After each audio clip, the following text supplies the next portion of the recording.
사도신경으로 신앙 고백 드림으로 새벽 예배 시작합니다. 전능하사 천지를 만드신 하나님 아버지를 내가 믿사오며 그 외아들 우리 주 예수 그리스도를 믿사오니 이는 성령으로 잉태하사 동정녀 마리아에게 나시고 본디오 빌라도에게 고난을 받으사 십자가에 못 박혀 죽으시고 장사한 지 사흘 만에 죽은 자 가운데서 다시 살아나시며 하늘에 오르사 전능하신 하나님 우편에 앉아 계시다가 저리로서 산자와 죽은 자를 심판하러 오시리라.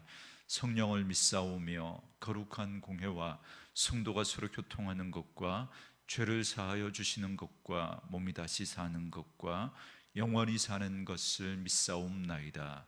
아멘.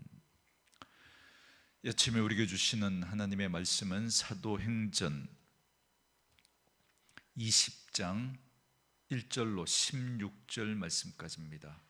사도행전 20장 1절로 16절 말씀까지.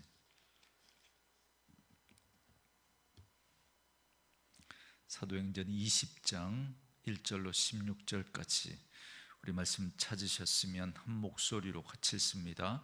소요가 그침에 바울은 제자들을 불러 고난 후에 작별하고 떠나 마게도냐로 가니라.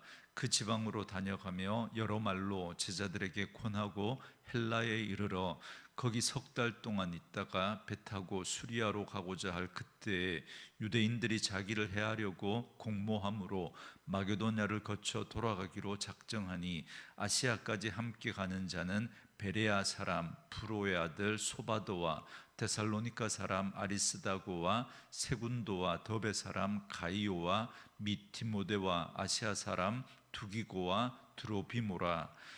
그들은 먼저 가서 드로아에서 우리를 기다리더라. 우리는 무교절 후에 빌립보에서 배로 떠나 닷새 만에 드로아에 있는 그들에게 가서 이레를 머무니라. 그 주간의 첫날에 우리가 떡을 떼려 하여 모였더니 바울이 이튿날 떠나고자 하여 그들에게 강론할새 말을 밤중까지 계속하매 우리가 모인 윗다락에 등불이 많이 켰는데 유두고라 하는 청년이 창에 걸터 앉아 있다가 깊이 졸더니 바울이 강론하기를 더 오래 하매 졸음을 이기지 못하여 3층에서 떨어지거늘 일으켜보니 죽었는지라. 바울이 내려가서 그 위에 엎드려 그 몸을 안고 말하되 떠들지 말라. 생명이 그에게 있다 하고 올라가 떡을 떼어 먹고 오랫동안 곧 날이 새기까지 이야기하고 떠났니라. 사람들이 살아난 청년을 데리고 가서 적지 않게 위로를 받았더라. 우리는 앞서 배를 타고 아소에서 바울을 태우려고 그리로 가니 이는 바울이 걸어서 가고자 하여 그렇게 정하여 준 것이라. 바울이 아소에서 우리를 만나니 우리가 배에 태우고 미둘레네로 가서 거기서 떠나 이튿날 기오 앞에 오고 그 이튿날 사모에 들르고 또 그 다음날 밀레도에 이르니라. 바울이 아시아에서 지체하지 않게 위하여 에베소를 지나 배 타고 가기로 작정하였으나 이는 될 수 있는 대로 오순절 안에 예루살렘에 이르려고 급히 가미러라. 아멘. 오늘은 함께 읽으신 사도행전 20장 1절에서 16절 말씀을 중심으로 유두고를 살리신 하나님, 이런 제목의 말씀으로 잠시 은혜를 나누겠습니다. 에베소에서 은장색 데메드리오가 주동한 소동이 그치고 난 다음에 바울은 에베소 교회 성도들과 작별하고 마게도냐로 갑니다. 마게도냐는 빌립보와 데살로니가 그리고 베레아와 같은 그런 도시들이 있는 지역을 말합니다. 2절을 보면 마게도냐의 여러 교회들을 방문한 후에 헬라에 이르렀다 이렇게 말합니다.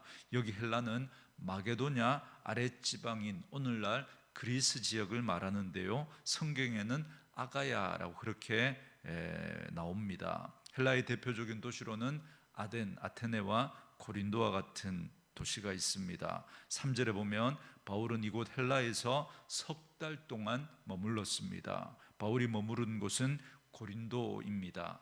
고린도에 머무는 동안 바울은 아주 중요한 서신을 하나 쓰게 되는데, 그게 바로 오늘 우리가 가지고 있는 로마서입니다. 이 고린도에 석 달을 머물면서 로마서를 쓰게 된 겁니다.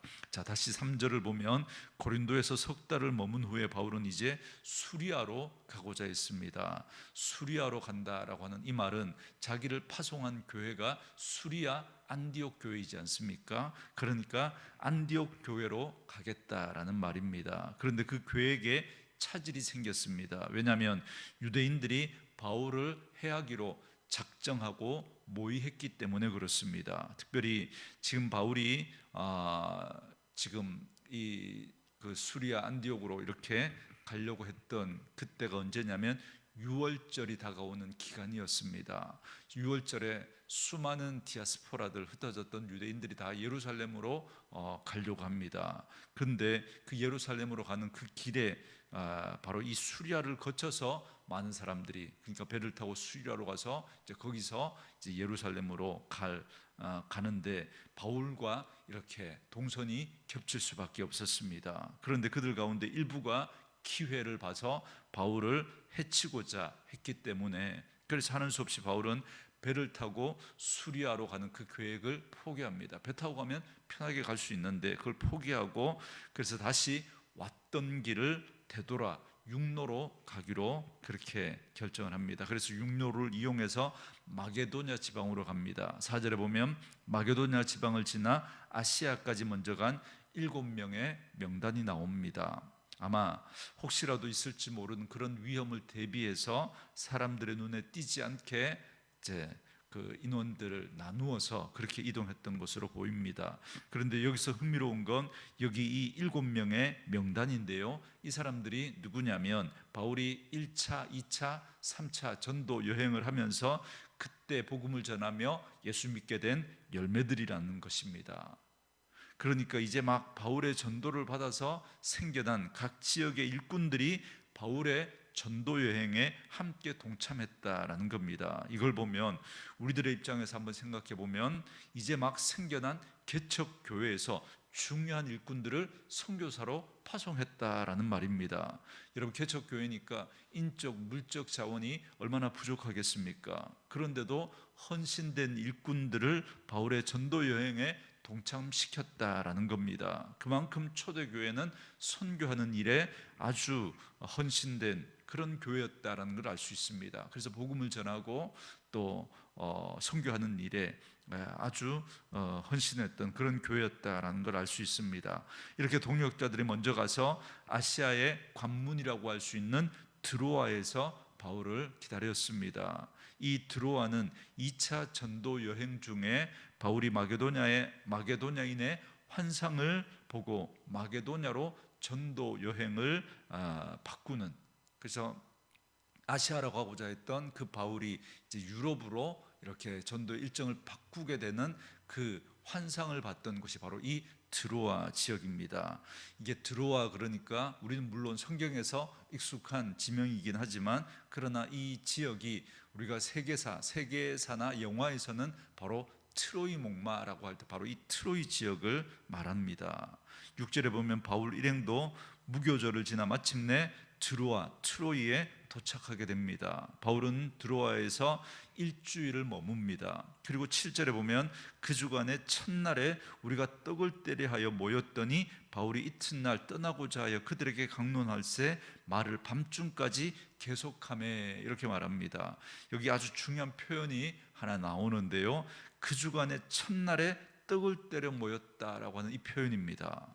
여러분, 지금까지 유대인은 안식일을 지켰습니다. 그러니까 금요일 해질녘부터 시작해서 토요일 해질녘까지 이제 이 날이 안식일이지 않습니까? 이는 한 주간의 마지막 날입니다. 그런데 기독교인들은 언제 모였다라는 겁니까? 오늘 이 구절을 보면 한 주간이 시작되는 첫날, 그러니까 오늘 우리로 따지면 일요일 날 모였다라는 겁니다. 그러니까 유대교와는 달리 기독교인들은 이제 토요일이 아닌 이제 일요일에 그 일요일을 성일로 지키고 있었다라는 걸 알 수 있습니다. 그날의 그리스도인들은 매주 떡을 떼며 성만찬을 가졌습니다.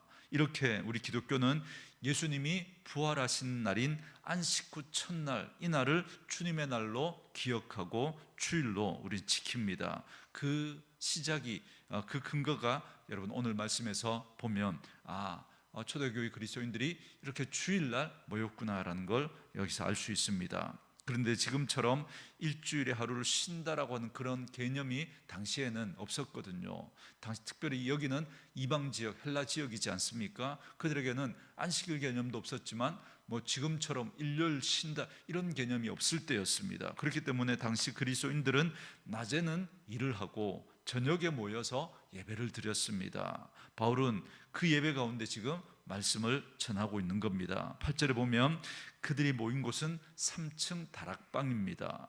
밤이라 등불을 많이 켜두었는데 등불의 연기와 기름 냄새로 이게 창문을 열어둘 수밖에 없었습니다. 그런데 9절에 보면 예배하는 가운데 유두고라고 하는 청년이 열어둔 그 창문에 걸터 앉아 있었습니다. 아마 낮에 일을 하고 피곤한 시간, 그 저녁에 모였기 때문에 아마 이 유두고라고 하는 청년이 아마 졸음이 많이 왔겠죠. 그래서 창가에 걸터 앉아서 또 맑은 시원한 바람을 쐬면서 아마 그 졸음을 쫓으려고 그렇게 했던 게 아닌가 그렇게 생각이 되는데요. 어쨌든 이렇게 걸터 앉아있던, 그 창문에 걸터 앉아있던 유두고가 강론이 길어지니까 졸음을 참지 못하고 그만 졸다가 3층 아래로 떨어졌습니다. 사람들이 달려가 보니까 달려가서 일으켜 보니까 이미 숨이 끊어지고 말았습니다. 죽은 거죠. 이에 바울이 현장으로 내려갑니다. 그런데 10절에 보시면 바울이 내려가서 그 위에 엎드려 그 몸을 안고 말하되 떠들지 말라, 생명이 그에게 있다 하고 그렇게 말합니다. 분명히 9절에서는 유도고라고 하는 청년이 죽었다라고 그렇게 말씀하고 있는데, 그런데 바울이 가서 보았을 때 그는 살아있다는 겁니다. 여러분, 무슨 말이죠? 사람들이 잘못 봤다는 말일까요? 아닙니다. 분명히 죽었는데 바울이 그를 안고 기도했을 때 살아났다라는 거죠.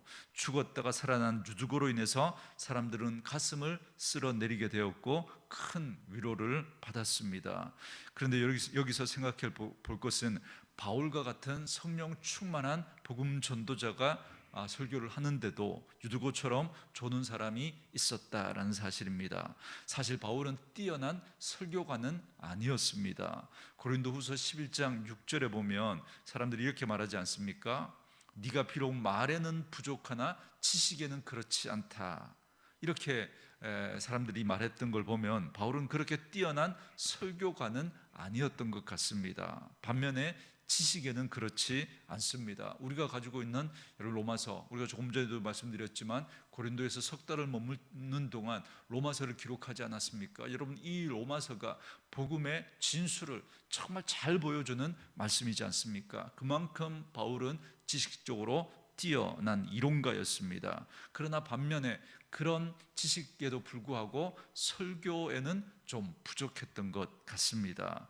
그러나 베드로는 반대지 않습니까? 베드로는 대단한 설교가였습니다. 그는 한 번의 설교에 3,000명, 5,000명이 회개하고 세례를 받기도 하지 않습니까? 물론 성령의 역사이긴 하지만 그럼에도 불구하고 베드로의 설교가 남다른 면이 있었기 때문에 그 베드로의 설교를 통해서 성령이 역사하시니까 그런 놀라운 역사가 일어날 수 있었던 겁니다. 그러나 지식적인 면에는 베드로는 많이 부족한 부분이 있었습니다. 중요한 건 바울이나 베드로나 하나님이 다 귀하게 쓰셨다라는 겁니다. 각각의 재능과 은사대로 그 모습 그대로 하나님이 사용하십니다. 그러므로 우리는 서로 비교하거나 그 비교로 우월감이나 열등감을 가질 필요가 없습니다. 바울은 바울이고 베드로는 베드로인 거죠. 하나님은 바울은 바울대로 쓰시고 베드로는 베드로대로 쓰십니다. 각자에게 주어진 재능과 은사, 기질, 성품을 가지고 죄를 감당하게 하시는 겁니다. 그렇기 때문에 몇 달란트 받았느냐, 내가 어떤 능력을 가지고 있느냐, 그게 중요한 게 아니라 주님께서 주신 그것을 가지고 우리가 합당하게 쓰임을 받고 있는가, 그 사실이 중요합니다. 말씀으로 이 하루를 시작하는 저와 여러분들은 하나님이 우리에게 주신 재능과 은사를 따라 귀하게 쓰임받는 삶을 살아갈 수 있기를 주의 이름으로 축원합니다. 그리고 13절 이하에 보면 바울은 드로아를 떠나 서둘러 예루살렘으로 향합니다. 왜냐하면 16절에 보면 오순절 안에 예루살렘에 도착하기 위해서입니다. 그래서 그의 여정을 보면 드로아를 출발해서 아소에 도착했고, 아소에서 미둘레네로, 또 그리고 기오와 사모를 지나 밀레도에 이르게 됩니다. 이 지명이 좀 생소해서 어디가 어딘지 머릿속에 잘 그려지지 않습니다만, 여러분 여기서 한 가지 눈여겨볼 건 13절입니다. 13절에 보면 우리는 앞서 배를 타고 아소에서 바울을 태우려고 그리로 가니 이는 바울이 걸어서 가고자 하여 그렇게 정하여 준 것이다, 이렇게 말합니다. 사도행전을 기록한 누가와 다른 동역자들은 드로아에서 배를 타고 아소로 이동했습니다. 그런데 바울만 홀로 걸어서 아소까지 갔다라는 걸 알 수 있습니다. 여러분, 이 거리가 한 40km 정도 되는 거리거든요. 그러니까 하루 종일 걸어야 당도할 수 있는 그런 거리입니다. 그렇다면 바울은 왜 다 배 타고 가면 그렇게 될 텐데 혼자 따로 걸어서 갔을까라는 겁니다. 성경은 여기에 대해서 말해주지 않지만 아마도 이것 때문이지 않을까, 그렇게 추정을 합니다. 전도 여행을 마무리하면서, 이제 3차 전도 여행을 마무리하면서 하나님과 깊은 교제의 시간이 필요했기 때문에 그는 혼자 걸어가면서 지금까지 자신이 했던 사역들을 되돌아보면서 하나님 앞에 깊은 교제의 시간을 가지려고 했던 것 같습니다.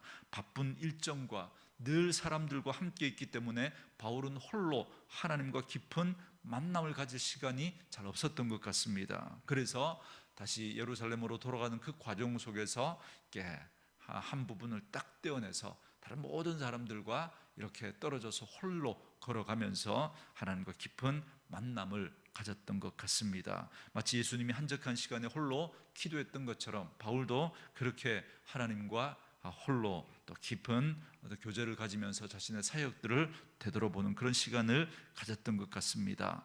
여러분, 오늘 우리도 마찬가지입니다. 분주한 일상 속에서 우리도 홀로 있는 시간이 필요합니다. 그 시간은 하나님과 깊은 만남의 시간입니다. 그럴 때 우리는 우리가 해야 할 일, 또 그 일들 속에서 일에 파묻혀서 바쁜 일 때문에 정말 중요한 것들을 우리가 놓치지 않을 수 있습니다. 그런 의미에서 새벽 시간이 참 의미 있다 생각되어집니다. 하루를 시작하는 첫 시간이기도 하고요. 여러분, 이 시간은 정말 아무에게도 방해받지 않는 시간이거든요.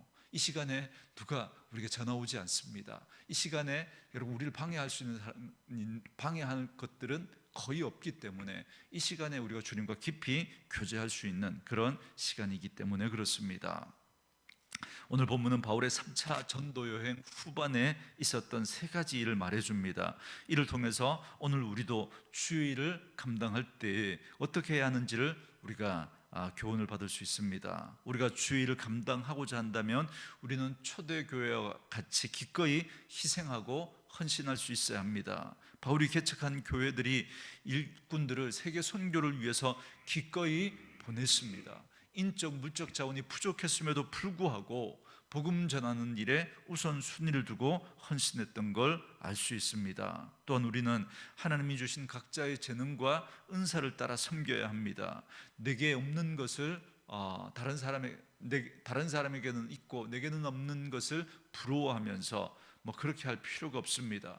하나님께서 주신 것에 대해서 감사하고 하나님이 주신 것을 가지고 내 재능과 은사에 맞게 사용하면 되는 것이죠. 오히려 많이 가졌음에도 불구하고 그걸 하나님을 위해서 쓰지 못하고 나를 위해서만 쓴다면 그건 여러분, 하나님이 원하는 모습이 아닙니다. 그냥 묵혀두는 거죠.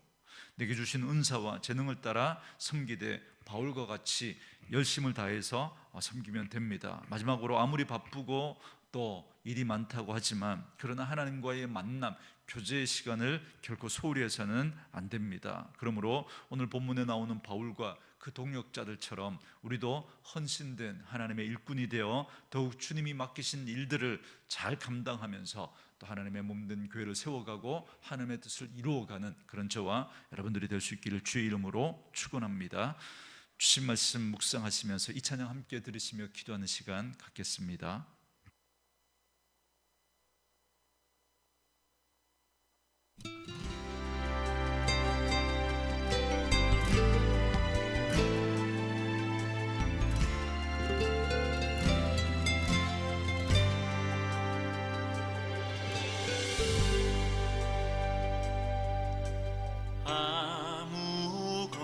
아무것도 두려워 말라.